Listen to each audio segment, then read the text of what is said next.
قرآن کریم کی مشہور اور معروف آیے کریمہ سورہ رحمان کی آیت ہے، اور آپ حضرات کے علم میں ہے سورہ حمد کو ام السورہ کہا جاتا ہے۔ تمام سورہ کی ماں جو ہے وہ سورہ حمد ہے، اور سورہ یاسین کو قلب قرآن کہا جاتا ہے۔ قرآن کا ہارٹ جو ہے وہ سورہ یاسین ہے۔ ہر سورہ کی اپنی اپنی فضیلت ہے۔ اسی طریقے سے سورہ رحمان کو عرس قرآن یعنی قرآن کی دلہن کہا جاتا ہے۔ سورہ رحمان کے بارے میں ہے کہ سورہ رحمان میں اللہ کی ہر نعمت کا تذکرہ ہے، یعنی کوئی خدا کی کوئی ایسی نعمت نہیں ہے جس کا ذکر نہ ہو۔ آپ کہیں گے مولانا صاحب سورہ رحمان پڑھیے دیکھیں اللہ کی کون کون سی نعمت کا تذکرہ ہے۔ آپ کہتے ہیں سورہ رحمان میں ہر نعمت کا تذکرہ ہے۔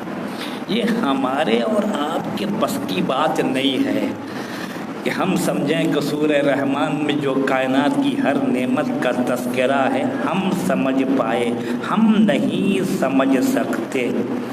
اس لیے کہ جہاں تک قرآن کا تعلق ہے ہر سورے کے لیے 70 باطن ہیں، اور مولا علی بن ابی طالب علیہ السلام نے ارشاد فرمایا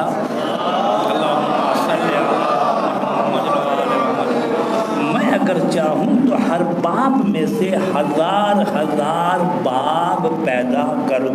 اس اعتبار سے 70 تعویل 70 تفسیر جو ہے وہ قرآن کے سورے کی۔ لہذا خدا سورہ رحمان میں کہتا ہے تمام نعمتوں کا تذکرہ ذکر ہے، لیکن ہمارے نزدیک، آپ کے نزدیک، آل محمد کے چاہنے والوں کے نزدیک سب سے عظیم نعمت کیا ہے؟ سب سے عظیم نعمت ہمارے نزدیک، آپ کے نزدیک، آل محمد کے چاہنے والوں کے نزدیک، مسلمانوں کے نزدیک سب سے عظیم نعمت جو ہے وہ محمد اور آل محمد ہے، سب سے عظیم ہے۔ درود بھیجیے محمد اور آل محمد۔ اس نعمت سے بڑھ کر کائنات میں کوئی نعمت نہیں ہے۔ کھانا پینا تو جو ہی ہے زندگی گزارنے کے لیے، کھا لو پی لو فلاں زندگی گزارنے کے لیے، یہ ایک الگ نعمت ہے۔ لیکن آل محمد علیہ السلام جو نعمت ہے، نعمت عظمیٰ، اس سے بڑھ کر کائنات میں کوئی نعمت نہیں ہے۔ الحمدللہ رب العالمین، آپ مومنین جو میر پور کی مجلس میں آج تھے، جہاں خدا کا شکر ہے الحمدللہ رب العالمین، تاریخی مجلس، اور مجلس کے بعد جو تھا کہ پروسیشن نہیں نکلے گا، شکر خدا کا کہ لوکل گورنمنٹ، لوکل علاقہ، لوکل تھانہ نے انشاءاللہ ساتھ دیا، پولیس بھی تھی۔ اچھا ٹھیک ہے، آپ کربلا تک نہ لے جائیے، فلاں مقام تک لے جائیے، ہم آپ کے ساتھ ہیں۔ درود بھیجیے محمد اور آل محمد علیہ السلام۔